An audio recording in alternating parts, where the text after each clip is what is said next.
Përshëndetje, mirë se erdhët në program. Ka qenë padyshim spektakolare siç edhe pritej o dëshiroi protesta e madhe e opozitës dje. Unë do të flas sot për disa dritije të saj dhe natyrisht për atë që do të pasoj me deputetin e Parlamentit të Shqipërisë Gent Strazimirin, i cilin e kam në lidhje, shpresoj. Dhe ja ku është Genti. Përshëndetje, mirë se erdhe në program. Faleminderit shumë se e di që ke impenjime dhe e të shmoj faktin që je me mua. Pyetja e parë. Pra, dje u tha hapur, bile ka bërë përshtypje, por këtë herë nuk është përdorur nga propaganda e qeverisjes, ka bërë përshtypje një moment televiziv kur kryetari i opozitës Dr. Berisha valviste flamurin, ndërsa qytetarë të nervozuar kanë hedhur flakadan. Pra nuk u fsheh në një kuptim që kjo ishte një protest nervoze. Nuk ishte një protest elegante, nuk ishte për të kënaqur ambasadorët, nuk ishte për të plotësuar karakteristika të një bashkëjetese paqësore midis hajdutërisë dhe elegancës. U tregua hapur që ngjarja do të jetë ndryshe. Është kështu? Sigurisht. Unë nuk di të kemi bërë ndonjëherë protesta elegante dhe jashtë realitetit. Nëse dilet në protestë, sigurisht që ka nervozizëm, dilet për të shprehur nervozizëm, madje për të shprehur revolt. Në këtë drejtim, mendohet që ajo që ndodh praktikisht nga ky moment është e rëndësishme, ju keni bërë gjatë harkut të ditës sot një mbledhje shumë të rëndësishme. Keni përcaktuar ju disa piketa tani që e gjithë jeta shqiptare të përmbaj një lloj nervozizmi të sinqert, të vërtet. Fjala vjen, mund të ketë një mosbindje civile të gjithë popullit opozitar në të gjithë hapësirën jetuese të këtij vendi. Meqense patronazhistët dhe njerëzit që punojnë në qeveri dhe mbështesin qeverisjen dëshirojnë që të sillen sikur në vend nuk ndodh gjë, a mund të sillen ndryshe të paktën njerëzit që janë të mërzitur dhe që duan ta tregojnë këtë në ndonjë formë? Unë besoj, detyra jonë si opozitë është të tregojmë faktin që jetojmë çdo ditë, 24 orë në ditë në gjumë, jetojmë në nervozizëm, jetojmë në tension, jetojmë në pasiguri, jetojmë në thundrën e krimit dhe jo të ligjit. Krimi është futur në përzyra, tashmë gjithçka është procedurale, nuk është më retorik thjesht e opozitës, janë prova, domethënë që i ka spaku, i ka me shumicë dhe unë mendoj që sot, nëse do të ishim në një vend normal, secili prej atyre që drejtojnë këtë vend prej 12 vjetësh, 13 vjetësh tashmë duhet ishin fshehur diku, duhet ishin duke u larguar. Sigurisht që ka nervozizëm këtë situatë që jemi, opozita nuk mundet të bëjë sikur ka më shumë nervozizëm nga çka. Opozita sigurisht që duhet të drejtojë nervozizmin dhe revoltën e njerëzve. Çka ne po e bëjmë me shumë kurajo, po e bëjmë përmes strukturave tona, përmes demokratëve, atyre pjesës më të vuajtur. Në fakt, 46 viteve komunizëm, po dhe këtyre 12 viteve ediramizëm. Dhe mendoj që nuk ka asnjë shans që ne të mos shtohemi, që populli të mos na bashkangjitet dhe mendoj që janë të numëruara ditët e kësaj bande në pushtet. Diçka që bëri përshtypje dje në fjalimet e opozitës ishte që për herë të parë drejtuesi i opozitës shqiptare përmendi frazën që njerëzit e mërzitur, ata që janë kundër kësaj qeverisje, nuk do mjaftohen duke dalë në bulevard, çka për propagandën qeveritare apo ata që opozitën e urrejnë për motive personale të justifikuara ose jo, e kanë quajtur edhe shëtitje në bulevard. Pra për herë të parë u tha që do të ketë një lloj proteste të mirëfillt njerëzore edhe pranë shtëpisë së kryeministrit në fshatin e tij të Surrelit. Çka në një kuptim për të folurën publike në një vend është vërtet një deklaratë e fortë. Genti, është një deklaratë e fortë apo mund të ndodhë realisht? Po, Surreli në fakt është selia e vërtet e kryeministrisë në këtë vend. Nuk është ajo që ndodhet zyrtarisht në bulevardin Dëshmorët e Kombit dhe ku ne protestuam dje. Kjo është ata e drejtojnë shtetin nëpër bodrume, nëpër kantina verash miliona euroshe, nëpër shtëpi private, nëpër rrëza, nëpër kryesisht në përvende praktikisht dhe të padeklaruara, sigurisht që të gjitha të vjedhura. Kështu që unë mendoj që Surreli është vendi i duhur. Nuk e di nga pikpamja logjistike, domosdoshmë si do të mund të realizojmë, por mua do të më pëlqente shumë që realisht të shkonim aty ku është selia vërtet e krimit dhe e qeverisjes së këtij vendi. Është Surreli. Edhe Ergyll Sagasi, po ta vini re, kishte një zyrë të vetëm zyrtare, kishte një biznes, një numër NIK, kishte një adresë zyrtare. Në fakt të gjitha maskarallëqet dhe drejtimin e këtij shteti, zgjedhjeve, shitjen e sigurisë kombëtare, po të doni, e bënte në një dhomë private, ku dhe regjistronte veten, sigurisht me kënaqësinë e një të sëmuri mendor që shijon perversitetet e tij. Pikërisht, domethënë, për arsye jemi këtë ditë ku ndodhemi.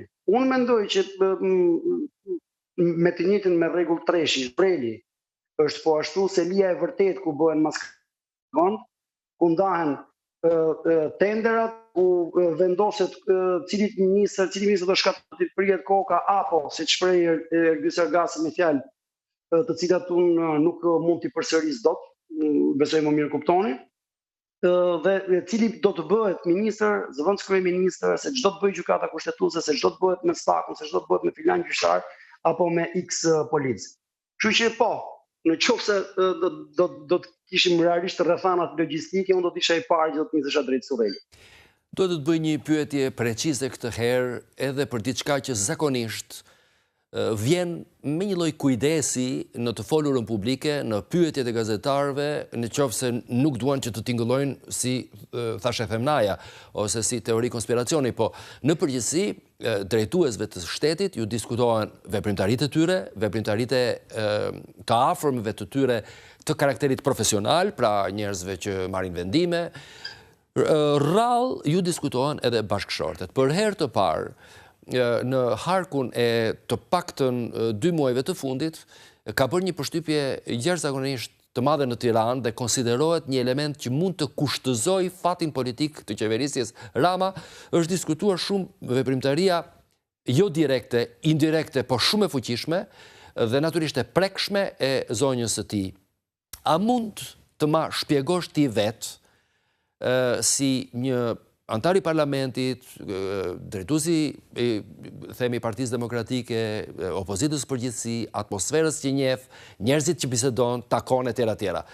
Si bëhet kjo lidhje? Pra, ç'lidhje ka akshi në rastin konkret? Pse zonja e kryeministrit përmendet dhe pse do të duhet të përmendet sipas konceptit tuaj? Dua ta kuptoj unë dhe ta kuptojnë njerëzit, sepse mund të tingëllojë si tendencioze dhe natyrisht mund të nxjisë nga propaganda shtetërore, shqetësime, reagime, qoftë edhe mëshirë, dhe nuk është se nuk ka ndodhur edhe në të kaluarën. Pra, në këtë rast, pse zonja Rama vjen kaq e diskutuar në aktivitetin e opozitës tani?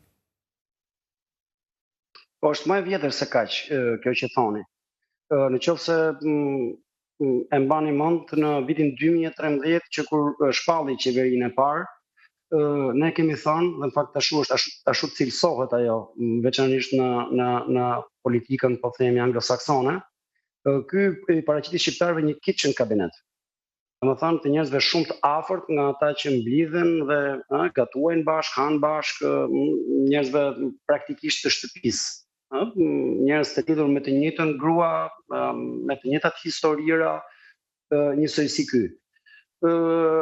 Mbas 13 vjetësh, sigurisht që nuk është hera e parë që përmendet që Baxhanaku i tij është përfituesi kryesor i tenderave.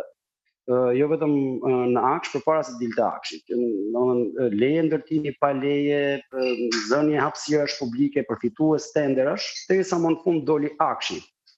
Kjo ngrehina e bukur virtuale, e cila do të na shpëtonte me shërbimet e saj online, me gjithçka tjetër që do të na evropianizonte, reformat oksidentale.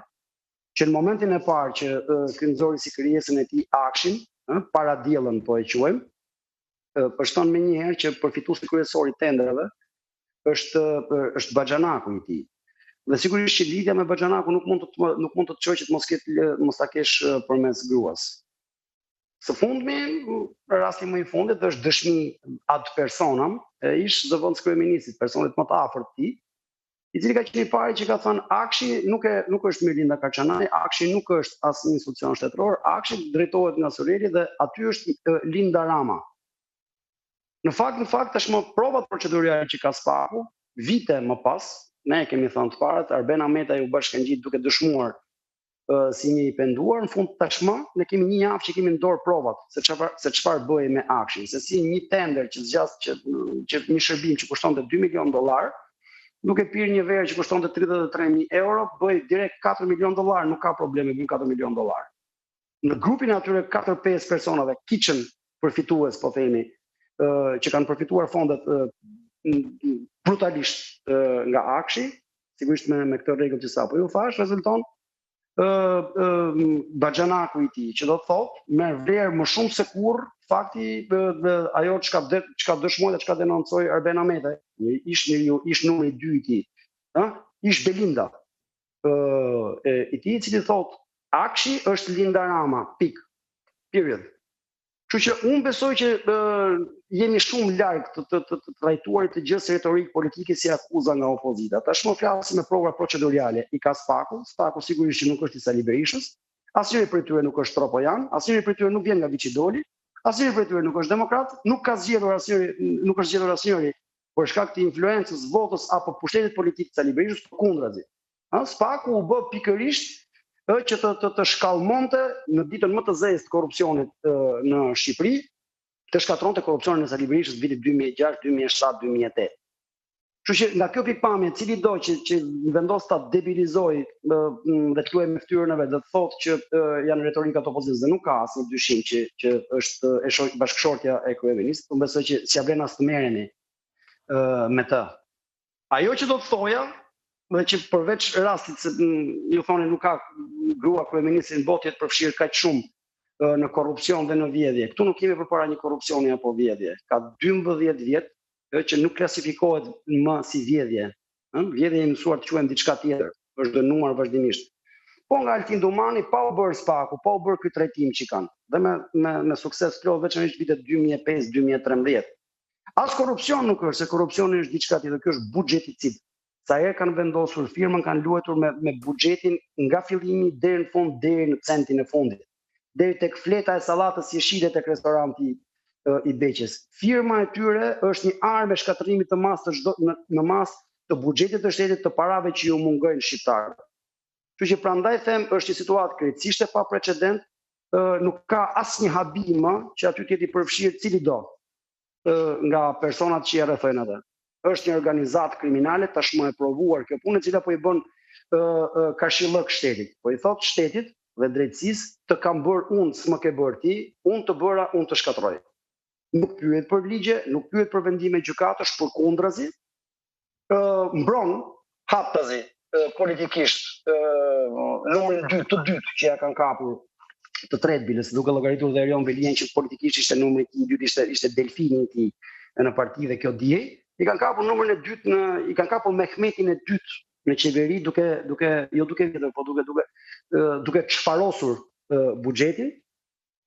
Dhe ky vazhdon sot e pash gjatë ditës që ne gjatë kohës që ne ishim në Këshill të Rregullore, në sekretariatin e etikës dhe që prisim Këshillin Rregullor të mandatit të mbitet sipas ligjit, ai jepte vazhdonte kërcënonte biznesmenët tregonte se ç'do të bënte për Shqipërinë. Kështu që në këtë fazë ku jemi është turp i secilit prej nesh. Më pak për të gjithë dhe opozitës politike, e cila ka 13 vjet që i thotë këto gjëra. Cili do që na dëgjon nga shtëpia, cili do që vazhdon të heshtë sot, cili do që ka dilema, unë mendoj që duhet të skuqet pak. Ka vetëm një rrugë për të gjithë bashkë, sa më shpejt ta kuptojmë aq më mirë do të jetë. Të gjithë në shesh t'i bllokojmë, të mos lejojmë të vjedhin më, të shfarosin në këtë mënyrë të ardhmen e fëmijëve tanë deri në centin e fundit. Pyetja e fundit, Gent, natyrisht që analistët në fillim të kujdesshëm, pastaj relativisht në këto 12 vjet, në fillim të kujdesshëm, pastaj relativisht kontrolluar, që bënin analizën praktikisht të ndryshimit politik në Shqipëri, sidomos kur situatat u bën dramatike, karakteristikat demokratike u distorcuan e u ndryshuan, filloi koncepti i madh kombëtar, i madh, i tmerrshëm, i madh kombëtar i kanabizimit të vendit dhe i përdorimit të parave, larjes parave për të mbajtur pushtetin, përdorimi i administratës, largimi i njerëzve nga vendi, kur këto veprimtari, të cilat ishin të paramenduara, të diskutuara madje, si thot Ahmetaj, edhe në ritrite jashtë Tiranës, u bën pothuaj të pagënjyshme më, dhe kur vetë mbrojtësit e qeverisjes të huaj filluan një autodiskreditim të vazhdueshëm deri në rrethanat kur jemi, po këta analistë të kujdesshëm, pak prej tyre duhet thënë, kanë thënë një frazë që më ka mbetur në mendje prej shumë kohësh, thonë, kjo qeverisje do të bjeri nga vetja, në një moment caktuar kur as vetë nuk do ta di dhe si, do të bjerë në mënyrë të natyrshme, në mënyrë përfundimtare, bashkë me gjithë filozofinë që e ka ndërtuar me kujdes dhe me licencë. Në këto rrethan agent, është opozita shqiptare e gatshme që me një ekip djemsh e vajzash, zonjash, e zotrinjsh të papërlyer, të ndershëm dhe dinjitos të marri jo vetëm drejtimin e vendit, qeverisin e vendit, po shërimin e vendit nga një sëmundje jashtëzakonisht e gjatë e problematike. Unë mendoj, në këtë pikë ku jemi jo për shkak të analistëve të kujdesshëm apo të pakujdesshëm, qofshin të paguar apo të papaguar nga qeveria.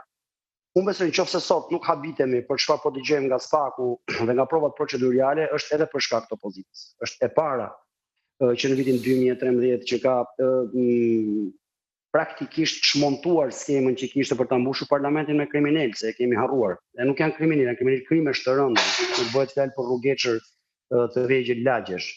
Për krimin elektoral që përgatitej, për kanabizimin e vendit, për krijimin e një narkoshteti i cili po bëhej zyrtar për ditë më shumë publik. E ka bërë këtë opozita edhe duke qenë në një terr krejtësisht informativ nga ana e mediave, të cilat siç thotë ose BE Odiri, në fakt nuk kanë asnjë liri editoriale, përkundrazi, politikën e tyre editoriale përcakton kryeministri, duke qenë se i ka kapur pronarët e mediave, i mban të lidhur për shkak të interesave të tyre në biznese të tjera dhe jo në televizion. Nëse sot jemi në këtë pikë dhe askush nuk habitet, nëse sot çdo fjalë që ne kemi thënë vërtetohet me prova procedurale dhe nga SPAK-u, i cili në pjesën më të madhe të rasteve nuk do t'i shoh, dhe nga diplomat telendar, po themi që kanë kaluar shkojnë e vinë në këtë vend dhe bëjnë sikur nuk shohin apo politikan, sa do të rëndësishëm qofshin këto Shtetet Bashkuara të Amerikës apo të vendeve të BE-s, unë besoj që këtu sot një pikë avantazh do t'ia japim opozitës shqiptare. Ajo që nuk që refuzoi të shitet, se u shitën politikan, u shitën diplomat, domethënë me paratë drogës së tij, janë shitur media të tëra, janë shitur gazetarë që nuk mendonin se do të mund të arrinin deri në këtë pikë, nuk u shit opozita shqiptare. Unë mendoj që sot kjo opozitë që ka qëndruar 13 vjet po bëhen përballë tij, që ka treguar me shumë kosta në fakt, të them të drejtën. Çdo të vërtetë këtij populli, pa rënë asnjë kompromis me të, sot nuk besoj se është e përshtatshme ta pyesësh, shiko ti që bëre gjithë këtë punë, a do të mund ta drejtosh vendin? Unë mendoj që opozita shqiptare e ka dhënë në 35 vite, flas për Partinë Demokratike, e ka dhënë shembull. Vitet më të mira të shqiptarëve kanë qenë vitet në liri, a shumë atë kaosin që kishte 92-96 me politikanë që drejtonin shtetin e drejtonin vetëm me zemër, sepse ligje nuk ishte nga ligjet e nga politika nuk merren vesh. Pastaj vjen një fazë e dytë që nuk mund ta mohojmë. 2005, 2013, po them kanë qenë ditët më të mira të shqiptarëve. Dhe nuk mund do të mos të citoj zotin Berisha në mbledhjen e parë që kemi bërë kur u mblodh parlamenti, kur kaluam përsëri në opozitë, ditën kur ne bojkotuam seancën sepse Edi Rama na pa të kërcënuar, nuk keni parë gjë akoma. Do t'ju citoj sot. U mblodhëm menjëherë në mbledhje të grupit dhe Sali Berisha ka thënë këto fjalë. Janë shumë pak veta nga antarët e kabinetit, që ishin fakt aty deputetë të rikonfirmuar. Mund të them, tha, unë Ridvan Bodë dhe Sokolov Dashi mund ta dimta se sa i vështirë ka qenë viti buxhetor 2012-2013 për këtë qeveri. Sepse tentonin, ishte vala e krizës financiare që kishte ndodhur në gjithë botën, që po vinte po na kapte ne në Shqipëri, ishte një moment shumë i shtrënguar buxheti. Duke tentuar të mbajnë gjallë ekonominë, duke vajisur mekanizmat e saj, me sa do pak lek, po që të ecin përpara. Dhe shpreja, mos ju raft shqiptarëve të konsiderojnë ditët më të mira të tyre ato ditë. Sot ndodhim në këtë fakt, 2013 dita më e keqe, më e vështirë e qeverisjes Partisë Demokratike, Sot për shqiptarët janë ndërditët më të mira të fundmet që kanë përjetuar nga çdo pikpamje. Kështu që unë mendoj që ti bësh këtë pyetje opozitës sot është një pyetje retorike, unë ju falenderoj për pyetjen sepse më dha shansin t'ju jap gjithë retrospektiv të aktivitetit ton politik dhe do thoya aktivitetit më shumë se politika që në aktivitet patriotik. Unë besoj që ky vend ja ka falur Zotit të gjitha, ka nevojë vetëm për pak patriotizëm në qeverisje që të mund të eci përpara të kalojmë ditë të ripërsërisim dhe të kemi ditë edhe më të mira ato që kemi kaluar në qeverisjen e Partisë Demokratike. Gëzuar festat e fundvitit, shihemi në janar. Faleminderit Gent, faleminderit që ishe në lidhje të drejtë për drejtë me mua. Faleminderit ju. Të dashur teleshikues, kemi bërë një bisedë me deputetin e Parlamentit Gent Strazimir, i cili bëri një 360 gradë që fillon me kritikat. Natyrisht, çdo qeverisje tenton që të tregoj 2-3 elemente të këtë cilat qëndron edhe koncepti saj, veprimtaria saj, sinqeriteti saj, bashkë me padyshim gabimet e saj. Trimëri e madhe është dhe kur pranohen gabime, por ne aktualisht e kemi kaluar këtë, ne praktikisht në këtë qeverisje nuk shtrohet më pyetja nëse kjo qeverisje pranon gabimet e saj. Pse? Sepse në këto vjet janë bërë faje të jashtëzakonshme, të qëllimshme, të paramenduara dhe me licencë ndërkombëtare. Arroganca e madhe e këtij grupi qeverisës për ngjarje për të cilat duhet ishte bërë padyshim në më të paktën e rëndësisë duhet ishte bërë një referendum popullor kur merr vendime kaq të rëndësishme. Po jo vetëm që referendumi nuk praktikohet në Shqipëri, por i zëvend tallja, arroganca, stigmatizimi, ridikulizimi, pra bërja qesharake dhe njëkohësisht mosdhënia llogarisë dhe një përjetim qeverisës që të ngjan me një pushtim. Pas pak minutash do të flasim pak për atë që quhet akti shumë i rëndësishëm i Shteteve të Bashkuara të Amerikës të raport i mbrojtjes gjithmonë në lidhje me Ballkanin Perëndimor, por sidomos me Kosovën dhe Shqipërinë. Një akt i cili i realizuar jo vetëm nga Kongresi, Senati e i firmosur nga presidenti i Shtetit të Bashkuara Donald Trump, por edhe që praktikisht i vendos disa piketa të forta marrëdhënies midis Serbisë, Kosovës dhe Serbisë dhe Shqipërisë, pavarësisht çfarë bëjnë liderat e këtyre 3 territoreve. Që është jashtëzakonisht e rëndësishme dhe përcakton edhe një herë një vendim të rëndësishëm të Shteteve të Bashkuara të Amerikës. Nesho e Zaloshnja vinë më vonë, pastaj Babe Bir, Nikol Nekprelaj, Albin Nikprelaj, do të flasim pak për artin e këngës, për artin e këngës tradicionale, për artin e këngës që nuk është tallava, për artin e këngës që është popullore, por jo e sëmur me sindromin e kohës, dhe për faktin që një këngë është aq e jashtëzakonshme sa mund të këndohet nga 2 breza brenda të njëjtës familje. Ndërprerje shkurtër publicitare dhe kthehemi në studio.